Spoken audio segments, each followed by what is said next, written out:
So all இன்னைக்கு exercise 2.3ல third some பார்க்க போகிறோம். சரியா?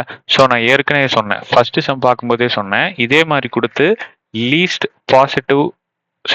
லீஸ்ட் பாசிட்டிவ் வேல்யூ கேட்டாங்க அப்படின்னா அது வேற மாதிரி சால்வ் பண்ணணும்.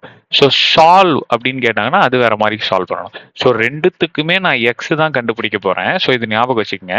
சால்வ்னு கொடுத்தா நம்ம ஸ்கூல் புக்ல இதையும் வந்து அதே மெத்தட்ல சால்வ் பண்ணலாம். ஸோ டிவிஷன் பண்ணி டிவைசர் டிவிடெண்ட் ரிமைண்டர் போட்டு சால்வ் பண்ண முடியும். பட் ஆனால் ஸ்கூல்ல பொறுத்த வரைக்கும் ஸ்டெப்ஸுக்கு மார்க் போடுவாங்க. அதனால ஸோ சால்வ்னு கொடுத்துட்டாங்க அப்படின்னா லீஸ்ட் பாசிட்டிவ் வேல்யூன்னு எனக்கு ஆன்சர் மட்டும் கிடைச்சா போதும். பட் சால்வ்னு கொடுத்துட்டாங்கன்னா ஸ்டெப்ஸுக்கு மார்க் இருக்கு. அதனால இந்த மெத்தட் இப்போ நான் சொல்லி கொடுக்குற மெத்தடை ஃபாலோ பண்ணிக்கங்க. சரியா? ஸோ இங்க நல்லா கவனிங்க. 5x மாடுக்கு பக்கத்துல என்ன இருக்கு? 4. இந்த +4 இந்த சைடு வந்துருச்சுன்னா -4. இங்க கான்கிருவெண்ட் தானே இருக்கு, அது ஈக்குவல் டுன்னு போட்டுக்கங்க. கிளியரா இருக்கா? ஃபர்ஸ்ட் 5x அப்படியே போட்டுக்க போறீங்க. அதுக்கப்புறம் மாடுக்கு பக்கத்துல என்ன இருக்கோ அதை இந்த சைடு கொண்டு வந்து -4 போட்டு கான்கிருவெண்ட்டை ஈக்குவல் டுன்னு போட்டுக்க போறீங்க. அடுத்தது இங்க 6 இருக்குல்ல, இந்த mod 6 6n அப்படின்னு எழுதிக்க போறீங்க. இந்த ஸ்டெப் கிளியரா இருக்கா? இப்போ என்ன பண்ணுங்க, எக்ஸை மட்டும் ஒரு பக்கம் வச்சுட்டு மிச்சத்தெல்லாம் அந்த சைடு கொண்டு போங்க. 5x is equal to 6n. இந்த -4 ஈக்குவல் டுக்கு அந்த பக்கம் போச்சுன்னா +4. அடுத்தது மல்டிப்ளிகேஷன்ல இருக்கிற 5 ஈக்குவல் டுக்கு இந்த பக்கம் போச்சு அப்படின்ட்டுனா டிவிஷன். ஸோ திமிங்கலம் இதுக்கு 4 இங்கேயே இருக்கலாமே, திமிங்கலம் இருக்கிறன்னா இருக்கலாம். ஓகேவா? அது ஏன் இங்க போயிட்டு வரணும்? 4 இங்கேயே இருந்திருக்கலாம்ல, இருக்கலாம். ஓகேவா? அப்படியும் போடுங்க, ரெண்டும் ஒன்று தான். சரி, ரைட். இப்போ நான் எக்ஸோட வேல்யூ தானே நான் கண்டுபிடிக்கணும். அப்போ இந்த எண்ணுக்கு நான் ஏதாவது ஒரு நம்பர் கொடுக்கணும். First n is equal to 1 கொடுத்து பாருங்க. ஈக்குவேஷன் என்ன? x is equal to 6n + 4 divided by 5. இப்போ x equal to n is equal to 1 கொடுத்து பாருங்க. +4 by 5. ஸோ அப்போ 10/5 ஆன்சர் 2. அடுத்தது n is equal to 2 கொடுத்து பாருங்க. So x is equal to 6 into 2 plus 4/5. So அப்போ 12 plus 4/5.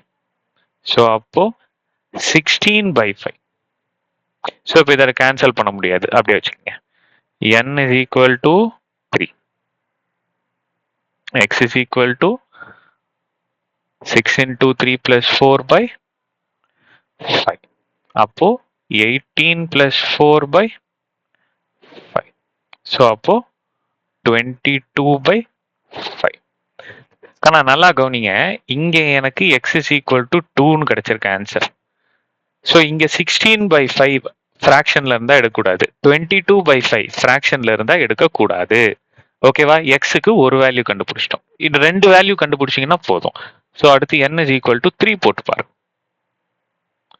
So x is equal to 6 into 3 plus 4/5.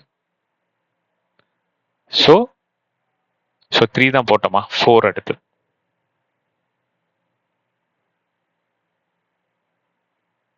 So 6 4s are 24. 24 plus 4 28. ஸோ 28/5ம் வராது. அடுத்து 5 போடுங்க.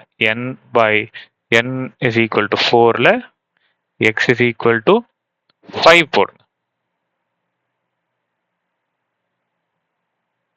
So 6 5s are 30. 30 plus 4 34. இதுவும் வராது. So n is equal to 6 போடுங்க. So x is equal to 6 into 6 plus 4/5. So இப்போ ஆன்சர் என்ன வரும்? 6 6 are 36. 36 plus 4 40/5 வந்துருச்சு. So x is equal to 8. ரைட்டா சாமி? ஸோ எக்ஸோட வேல்யூஸ் என்னது? 2,8. இப்படியே போயிட்டே இருக்கும். ஓகேவா?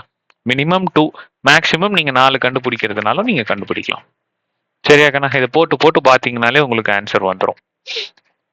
ரைட்டா? ரைட். இப்போ நெக்ஸ்ட் சம், 4th சம் பார்ப்போம். தேங்க்யூ.